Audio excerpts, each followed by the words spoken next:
Welcome to another episode of And Why Is That? The podcast that lately has been talking quite a lot about geopolitical matters. And the date of this recording is the 10th of September, 2025. The day before the day. The day before that day, yes. It is relevant to mention that because things move so quickly in the international space at the moment. A very big welcome to Ambassador Yamagami Shingo, who's the immediate past ambassador of Japan to Australia, and a man with a very significant experience in foreign affairs. You were also, I think, Ambassador, a director of intelligence for the Foreign Office in Japan. Oh, yes, I was. Yes. We tend to start these conversations, Alexander, with probably the most controversial question, just to get the ball rolling.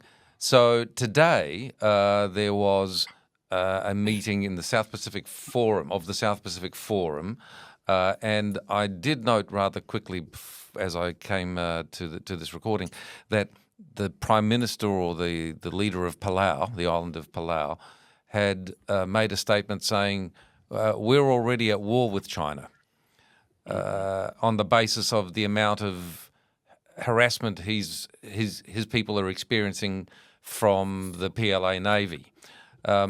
So the question to get us rolling is a major conflict in our region inevitable, and is that likely to be in the foreseeable future, in your estimation, Ambassador?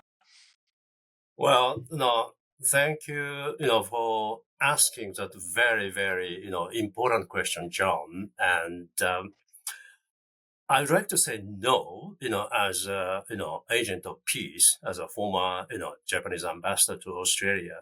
But unfortunately, I have to say the likelihood of contingencies is increasing, one day after another. If you recall the massive military parade which took place in Beijing, Tiananmen Square last week, I was a ghost. I was just embarrassed to see that extraordinary scene of three dictators standing side by side. Of course, I'm talking about Xi Jinping, Putin, and Kim Jong-un. And I think this show of, strength and show of force is endangering the region we are living in. So this is a matter of serious concern to countries like Australia and Japan. If we may, Alexander, I think the question that exercises us is, what is the driving force for this overly assertive, aggressive stance? And what does the Chinese Communist Party think that they will actually be able to get away with as a result of that? Well, we in Japan, have been long, struggling how to cope with resurgence of China. I mean, we are living in tyranny of proximity, so to speak. As we look at it, I think we have to mention three factors here. One is their perception of modern history. They regard the past century as a century of humiliation, having been subjugated to, colonialism and imperialism. Now they think that, this is their high time to, get back to where their original position. So they are, in a sense, motivated by this sense of vindication. And that makes the regional, situation very, very precarious. That's factor number one. Factor number two is the mentality of the Middle Kingdom.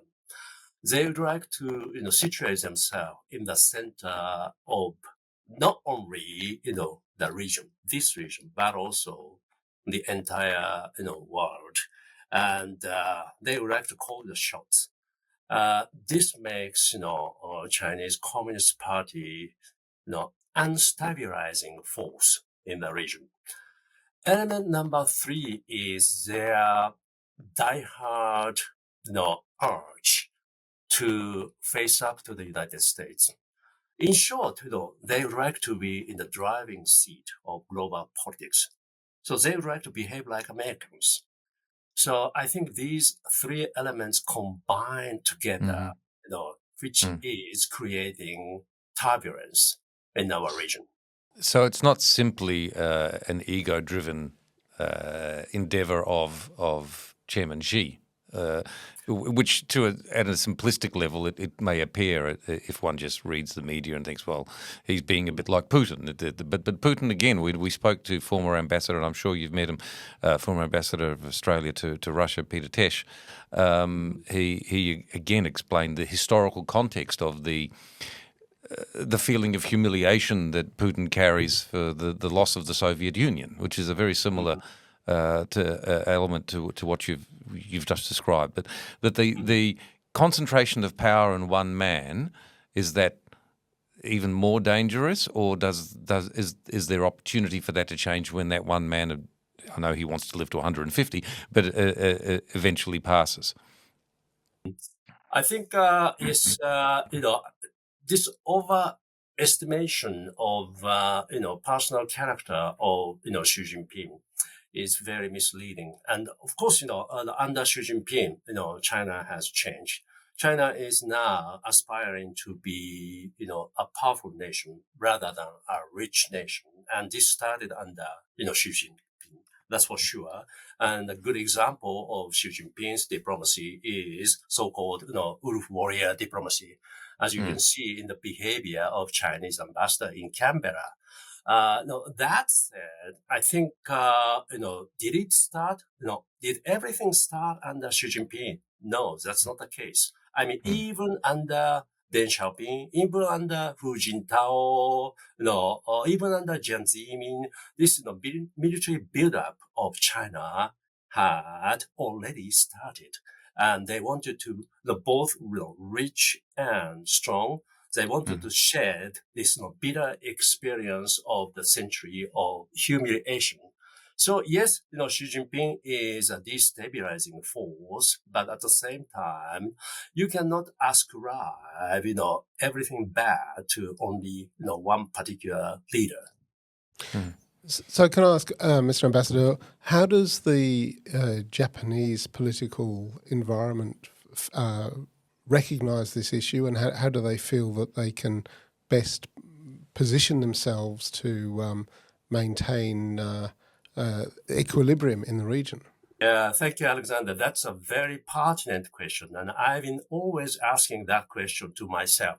How to, in summary, my point rests on this particular issue. How to take a safe, reasonable distance from the Middle Kingdom. That is always a big difficulty facing countries like Australia and Japan. Of course, we have to take advantage of every possible, for example, business opportunity, provided by the rise of China.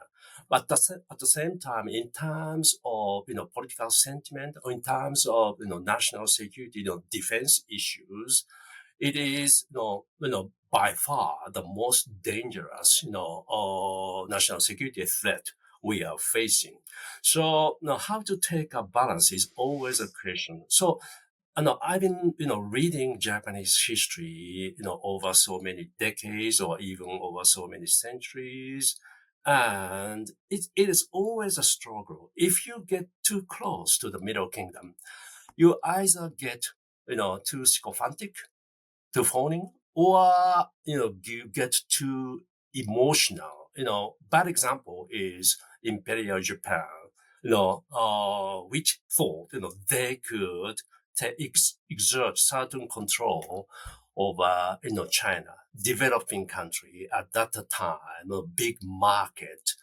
But when you look at other leaders in the past Japanese history, there are some wise leaders who try to, strike equal partnership between Japan and China by taking a safe, reasonable distance. Rather than getting too close, or rather than, steering too far away from the Middle Kingdom. So this balance is crucial. And I think, this concept applies not only to Japan, but also, to Australia as well.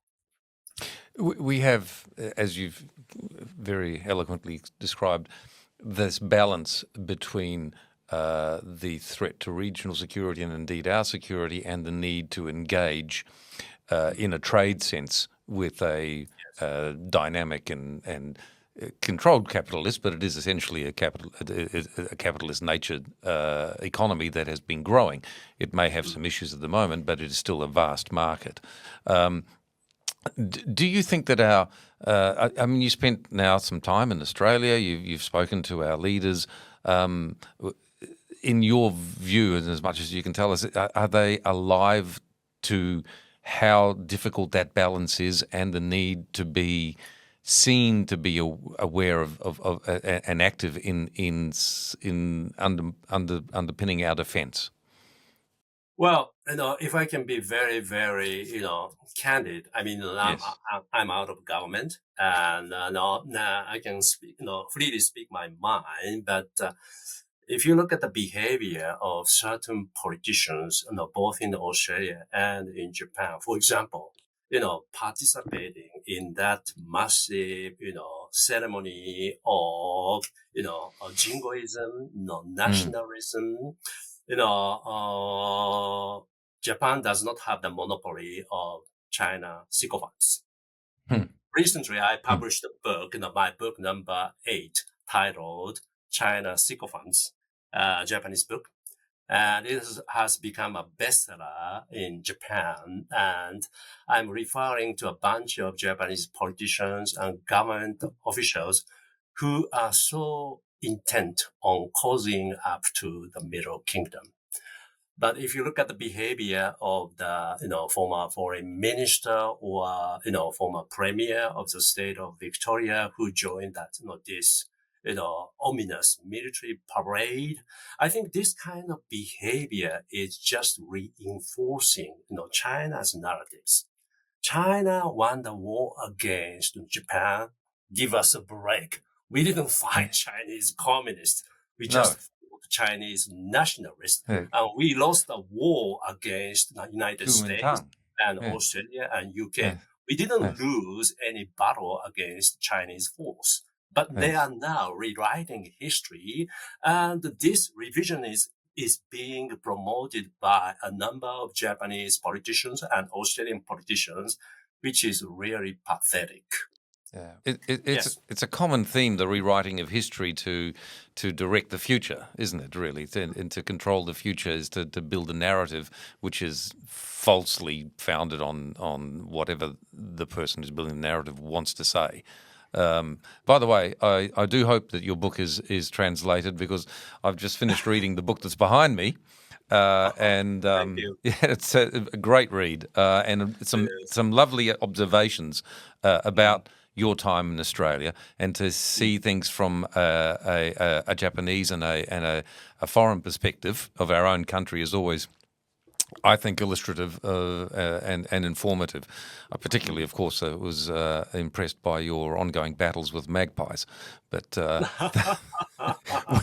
is the magpie season. it is the magpie season, and they're about to start again. They are indeed. Yes.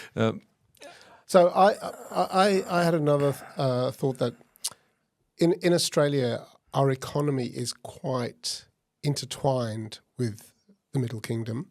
We sell a lot of raw materials, which has been bolstering our economy for quite some time. But also there's been a lot of Chinese direct investment in land, in business, in the economy in Australia. And in infrastructure. And in infrastructure. The Port of Darwin, a good example, which is a strategic asset as well as a commercial one. So have you had a similar level of economic integration with Chinese businesses buying their way into Japan? And does that complicate the relationship? And does it compromise the relationship? Yeah, very good point, Alexander. And this is becoming the most serious issue nowadays in Japan. I mean, infiltration by Chinese Communist Party, or Mm. massive flow of not only tourists but also immigrants from China. Just a few days ago, the Financial Times ran a very, extensive story about Chinese, moving to Tokyo nowadays. Because, under the Trump administration, Chinese Communist Party members are not really free to go to the United States to live there. So nowadays, rather than going to, US or UK or Australia, they are coming to Tokyo because of the exchange rate. Everything in Japan looks cheap to them. But not only that, there is a certain, freedom here, and, proximity to China makes Japan an easy destination. But this means flooding of school systems by Chinese kids, or influencing Japanese politicians in an undue, manner. So this is causing a lot of concern throughout Japan. I am now, giving speech, throughout Japan. Wherever I go, some of the audience take the floor, ask me a question like, Japan is no longer Japan. What will happen to us? So there is a growing sense of crisis, sense of urgency among many people in Japan. Maybe this is becoming another commonality between Australia and Japan, Yes. how to cope Yes. with inflow of people from overseas. Yes. This is a very common theme, of course, now throughout the Western world, and we see the dramas that Keir Starmer is having in the UK, and I was commenting recently to somebody who said, would the Chinese invade us? And my initial reaction was, they don't need to; they're already here. Because of the large interests in infrastructure and in our productive capacity. We've seen it in New Zealand, and we're seeing the same thing here. The Quad. I'd like to talk a little bit about the Quad. Yes. It was designed to, I guess, ring fence China to some degree. So India, who have been a traditional rival, and they've, as recently as not so long ago, been fighting over the border, and the US and Australia and Japan. Is it dead? Is it in deep freeze until Trump and Modi make up, or how does it appear from the Japanese perspective? And is the idea a solid one? My simple answer to your question, John, is, it's not dead, and it should never be dead. That is as simple as that. But at the same time, I share, your feelings, toward the current state of affairs. Especially, I'm extremely dismayed what's going on between India and the United States right now. Apparently, President Trump, does not see the strategic significance of U.S. relationship with India, which is really, disappointing. And I think, it is incumbent upon Australia and Japan to remind the Trump administration of the strategic importance of these very, very precious endeavors by four most important countries in the Indo-Pacific region. And that said, I am fully aware, of the chemistry between your prime minister and the current, tenant of the lack hall. of. Yes. I can't Yes. get a phone call in. Yeah. And in that regard, I'm urging, Japanese, ruling party to become more active in terms of calling on our friends in Washington to, reinforce their awareness about the quote, importance of the quote. And, when we talk about Japanese politics, ding dong, finally, this weak and meek prime minister is gone. So I keep my fingers crossed to see stronger cabinet formed, stronger prime minister coming forward to square, directly with President Trump on this particular issue. So talking about the Pacific security, the nature of the Pacific area, Asian security belt, I suppose. If the Chinese were to move on Taiwan successfully, would that ramp up a higher degree of panic and fear within Japan that once the Chinese had reintegrated Taiwan into their kingdom, that they would then be looking at their near neighbours and in association, I suppose, with the North Koreans, that they could obviously make life difficult for the South Koreans, and there would be a multi-front environment that would be very difficult to defend and hold back. It's a pincer movement, basically, isn't it? Yeah.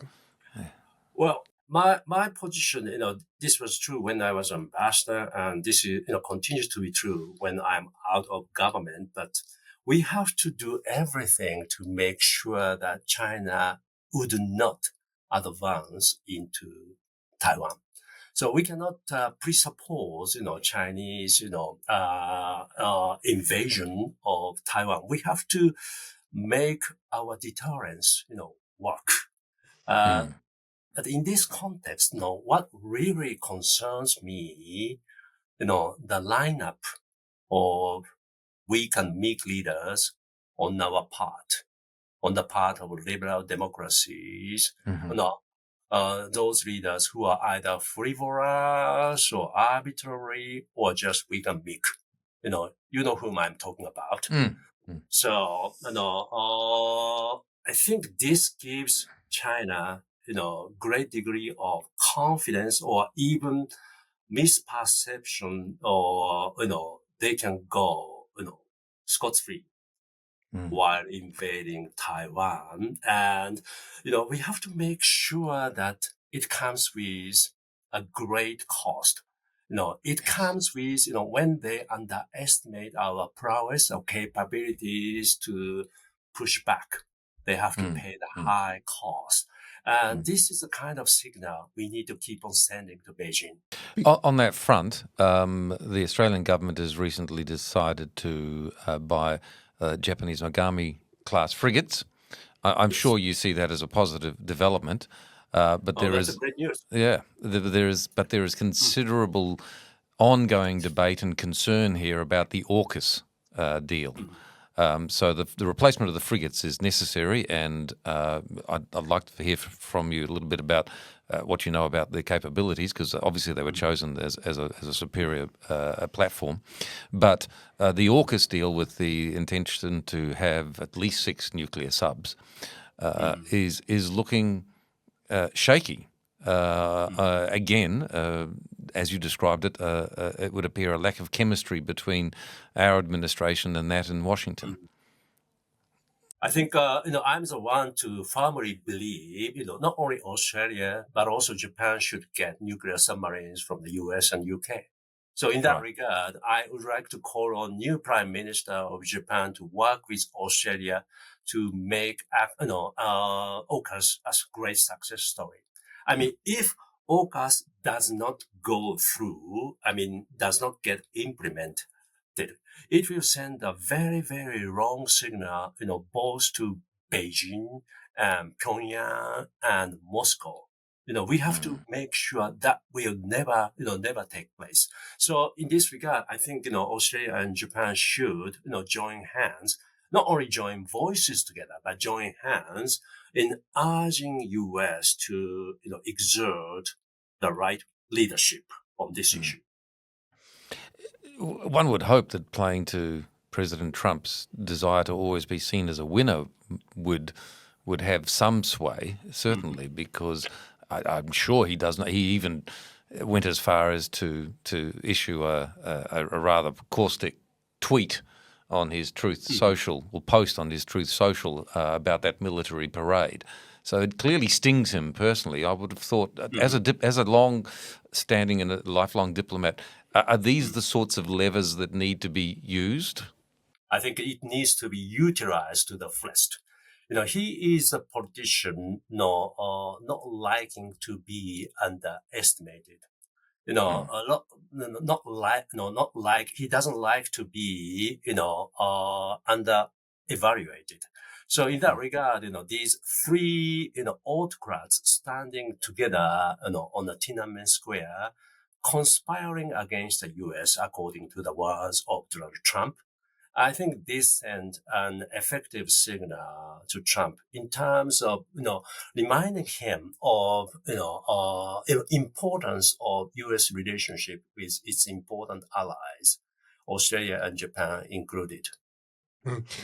In recent times, President Trump has encouraged the Europeans or the NATO members to up their defence spending to 5% of GDP, which they look like they're going to make strides towards doing that. At least appear to do. What's the situation in Japan? Is your defence investment or defence spending at that sort of level? And if not, what level do you think would be required given the current geopolitical situation that you find yourselves in? Well, my simple answer to that question is certainly it has to go up. We are now, looking at the 2% of GDP now, which is not enough. Given the strategic challenges, facing Japan, it comes from three directions, China, DPRK, and Russia. Japan is a country surrounded by three, countries with nuclear weapons. All of them, does not hide their hostile intentions toward Japan. So Japan has to be on the forefront of, military, build-up or defense spending, in that regard. So, without being urged by Americans, I think, we have to take a bold step forward. In that regard, when the conservative politician takes power, after the current Prime Minister Ishiba, I think there is a good chance for Japan to further, increase its defense spending. So there would be social acceptance within Japan of remilitarization at that sort of level of 5%? I think, fortunately or not, the recent Chinese behavior, all around Japan, including, in the waters around Senkaku Islands, or this military, parade, that, gave an impression to many Japanese people that, we have to do something about it. Because, an important part of the history, and this is something that some Westerners do not understand, but Japan, throughout the most of, Japanese history, Japan succeeded in standing outside of China's orbit. Japan did not continue to be a tributary state to the Middle Kingdom. Unlike some countries in Southeast Asia, unlike some countries on the Korean Peninsula, that set Japan far, apart from other Asian countries. And this is a peculiarity of Japan. And this is a source of pride among many Japanese. So I think a number of Japanese politicians understand it. And not only that, Japanese voters are fully aware that we have to remain independent outside of the orbit of the Middle Kingdom. So in that regard, military spending is, the first requirement. 80 years passed after the end of the World War II, and this was a, devastating war, as you can imagine it. We lost a number of, people, more than 3 million people, Japanese nationals lost their lives. But this post-war pacifism has to be over, has to end. Now we have to look at the future. We have to look at the current strategic landscape. So no time to dwell on what took place more than 80 years ago. That's my Yeah, conclusion. well, yeah, well, and that we have a saying in some of the businesses that we're involved in that you don't drive forward by looking backwards. I mean, yeah, so that's exactly what you're saying. The, what you're saying in terms of the acceptance, the social acceptance within the Japanese people, is something that we are finding difficult to coalesce here in Australia. Now, you've spent enough time in Australia, you know that the nature of the country now is, and I came to Australia nearly 40 years ago, is significantly different. It is far more we use the term multicultural, Multi-ethnic is what we but mean. multi-ethnic, but some of those cultures are not necessarily compatible. And that creates friction and a not the same unity of view. And also we have this idea. Jeffrey Blaney called it the tyranny of distance. Yes. That we are so far away that we are untouchable because we are so far. That's complete nonsense. And the Chinese helped us understand that's the case by circumnavigating our continent without our permission or knowledge, as it turned out.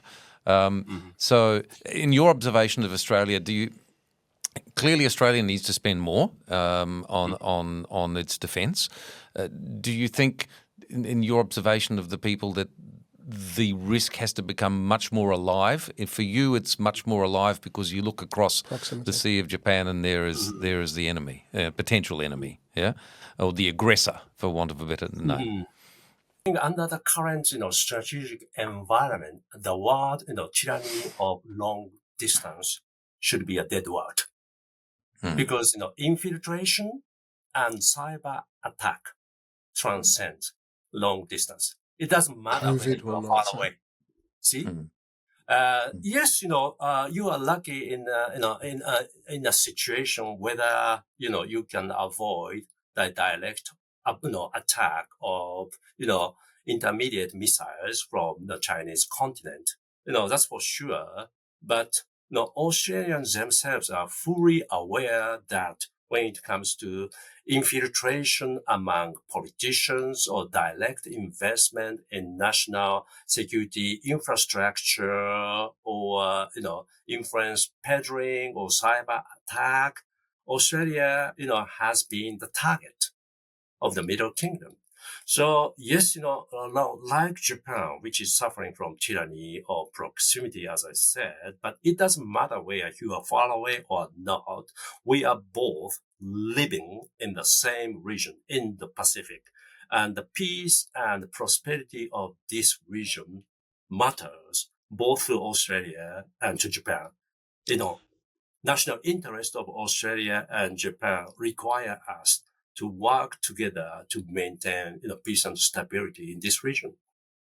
It's remarkable that okay, it has been 80 years, but it is remarkable that the friendship and the business bonds and the cultural bonds and defence bonds between Japan and Australia recovered in relatively quick time. And I think that's probably an indication of the mutual interest of doing so, both financially and from a security point of view. Is Australia still seen as a reliable partner in that relationship, particularly in relation to security? And the second part of the question, if I may, is Australia still seen as a reliable and safe and desirable place to invest for Japanese business?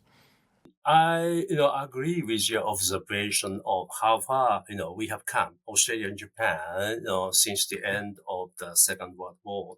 And I think, this boils down to shared, values, democracy, the rule of law, market economy, respect of human rights, and shared, security, interest throughout, this region. But, throughout the past 80 years, I think we have succeeded in building relationship of respect and trust, which is lacking in the relationship between Japan and China, which is lacking in the relationship between Australia and China, I suppose. So I think this development of Aussie-Japan relationship is a great success story of our region, for the past 80 years. So we should be confident about this. And building upon this success requires, mutual efforts. And yes, Australia continues to be an attractive, investment destination. Japanese, especially trading houses, keep on sending their best and brightest to Australian business front. That's for sure. And I'm now, belonging to this one of the biggest law firms in Tokyo. And this law firm is eager to go into Australian market. So next week, I'm going to Sydney to commemorate the partnership between this Japanese law firm, TMI, and Australian law firm, JWS. We are there to help Japanese business going into Australian market and helping Australian companies coming into the Japanese market. This is unprecedented. That said, I think, all is good, but we have to be careful about two elements here when you talk about business environment in Australia. One is, I see on the part of some people, obsession with decarbonization. When it comes to Japan's trade with Australia, I think Japan depends upon Australia for its energy security. So 70% of imported Japanese coal comes from Australia. Can you believe it? 70%. 70%. And 60% of iron ore comes from Australia. 40% of gas comes from Australia. Suppose if Australia gets obsessed with clean energy, decarbonization, and forget about the importance of coal to Japan or even gas to Japan, it creates a havoc in our relationship. So this is one point of caution, and the other point of caution is as we discussed today over, this program that, on some people, I see strange fascination with China. This is not a word coined by me. This is a word coined by George Kennan. George Kennan kept on, crying about this, rather, inclination to go to China on the part of certain Americans, especially right after the war, 1945. So, if you look at the entire Asia, balance is a key word. You cannot totally depend upon one authoritarian state under the control of a communist party. You have to take balance. So yes, it's important to take advantage of your business ties with China, but you have India, you have Indonesia, you have Japan, you have South Korea, you have Taiwan, you have Philippines. So all in all, how to, advance in a balanced manner requires, tremendous care to attention to details. And, I'm not here to preach you, and I'm always telling this to Japanese business people, politicians, but the same lesson should be learned both by Japan and by Australia. This is my point. There's a very clear codependence that you've indicated there in terms of the energy security of Japan. That's a matter of strategic importance, which of course drives our strategic partnership amongst shared values as well. But the cutting off of that energy supply would be, as you say, almost catastrophic for Japan if it were done without alternatives. But we did show in Australia over the fracas over COVID that when China cuts off access to their market for certain things, we can survive and we can pivot. But interestingly, they didn't cut off access for the things that they needed. True. And I think that's illustrative of how they see the relationship. When we need you, we need you. When we don't need you, we don't need you. and that is not, as you said, a matter of mutual respect. I want to just do a little bit of a deep dive into your views of Australia. I really enjoyed reading your book. One of the things that I was actually on an aircraft from Melbourne to Sydney, and I was reading the piece of your book when you were saying, why on earth, given the distance between these two places, don't you have a Shinkansen, a fast train? And I was almost going, for goodness sakes, well, I'm sitting on this aircraft.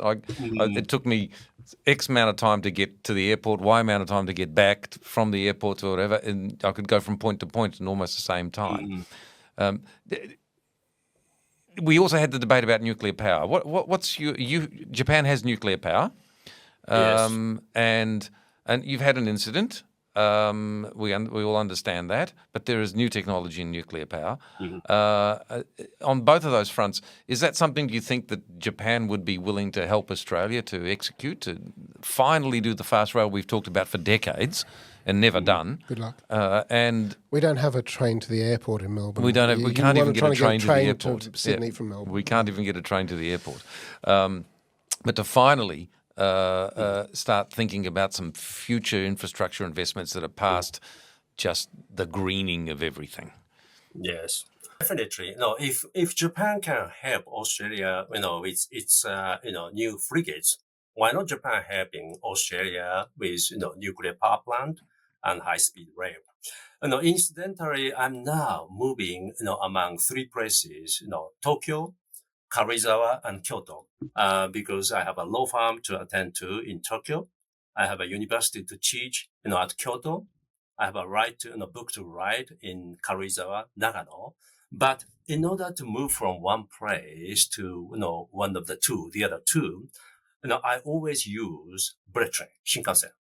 It's just a product of genius. I think introduction of, high-speed rail to Japan at the time of Tokyo Olympics, completely changed, both, economic and social landscape of Japan.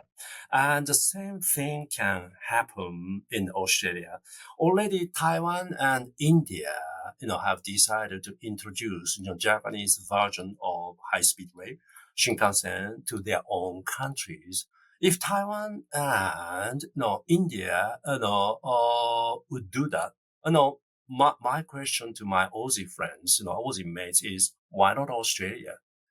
Australia is far more developed, and the flow of people between two great, cities, Sydney and Melbourne is massive.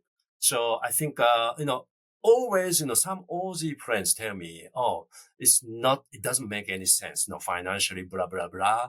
But if that's the case, you can reduce the number of trains, going back and forth between Melbourne and Sydney. But once introduced, it will bring in a lot of people from overseas as well, either business people or tourists. So connecting three important cities of Australia by high-speed rail, Sydney, Canberra, Melbourne, means a lot to the future of Australia. This is my conviction. I couldn't agree more. Well, hopefully those trains would be powered by the nuclear power plants that the Japanese companies might be able to build. Indeed. Because obviously you can't have the Shinkansen powered by coal. Well, you could, but we're not allowed to. It's unlikely. Yes, Gas. We don't allow ourselves to, use Ambassador. This is to your point. If we become too doctrinaire about the decarbonisation, we end up deindustrialising entirely. We'll be going back to the Middle Kingdom. Yes, and we de-invest. We're already seeing, sadly, some of our large corporations like Woodside and BHP and others, these are the ones that people know about in Rio, investing everywhere else except Australia because of the unfriendly nature of the political situation to invest in mining in Australia, which has made Australia the lucky country that it is. So that's really sad, it was all those, efforts of miners who made the foundation of, your country, right? Absolutely. Without it, we wouldn't be here. And I think it's sadly, again, the narrative has been twisted somewhat because a younger generation has been convinced somehow that there is a newer, greener future without everything that they rely upon depends upon that mineral extraction and that mineral wealth. And I think the education task there is, but that's the topic. We could talk about that forever. Yes. Just on the question of the Megami class frigates, am I correct to think that is the first time that Japan has exported military equipment?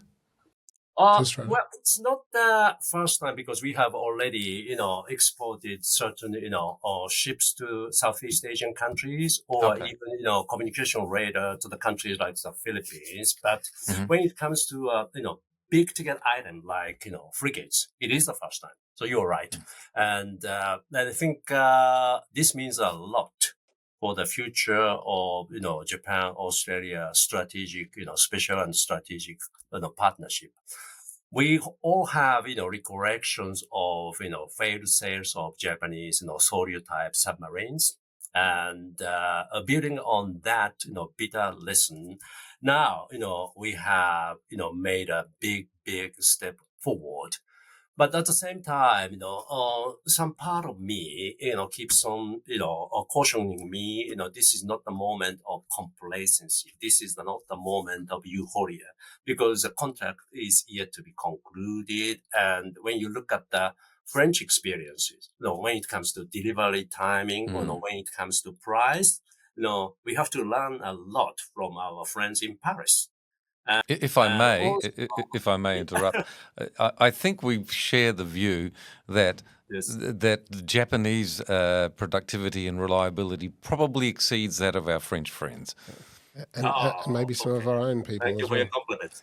Yes, yes. Yes. But another point, to get a bit serious, Mitsubishi Heavy Industries, Japanese, company, does not have any experience of manufacturing, their, military equipment overseas, whether submarines or frigates.